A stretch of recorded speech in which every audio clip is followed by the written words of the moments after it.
थंडीमधला पहिला गाजराचा हलवा बनवलेला आहे मी. मला सगळ्यात जास्त कंटाळा ह्या गोष्टीचा येतो, की कारण गाजराचा हलवा बनवायला खूप मेहनत लागते. ती फक्त गाजरं खिसायला वगैरे.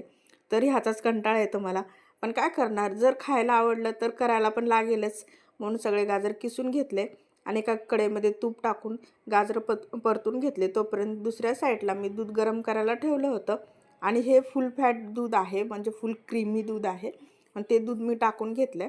आता दूध माझ्याकडून जास्त पडलं होतं म्हणून बराच वेळ लागला मला हे गाजराचा हलवा बनवायला. पण पूर्ण दुधामुळं तर एवढंच टेस्टी लागत होता ना, पण काय सांगू आता, कारण थंडीमधला पहिला गाजराचा हलवा होता माझा म्हणून.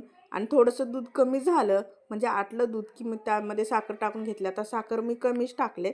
म्हणजे प्रत्येकजण ज्याच्या त्याच्या चवीनुसार, कोणी जास्त टाकतं, कोणी कमी प्रमाणात टाकतं. तर आता बरेच लोक खवा टाकतात, पण माझ्याकडे खवा वगैरे नव्हता म्हणून मी साखरच टाकले आणि दूध पूर्ण आटल्याच्या नंतर त्यामध्ये ड्रायफ्रूट टाकून घेतले. अशा पद्धतीनं आणखी थोडा वेळ राहिलं ना, तर हे पूर्ण ड्राय होतं आणि हे गाजराचा हलवा गरम गरम खायलाच मज्जा येतं बरं का. थंड झाला ना तेवढं काही खास लागत नाही. म्हणून आम्ही गरम गरमच दोघांनी पण खाऊन घेतलं. आणि दुसऱ्या दिवशी पण माझा उरला होता, कारण एवढं स्वीट झालं होतं ना, म्हणून मी परत बनवले, कारण काही गाजर उरले होते म्हणून परत परत गाजराचा हलवा बनवला. अशी रेसिपी तुम्ही पण करू शकता. चला भेटू पुन्हा. बाय.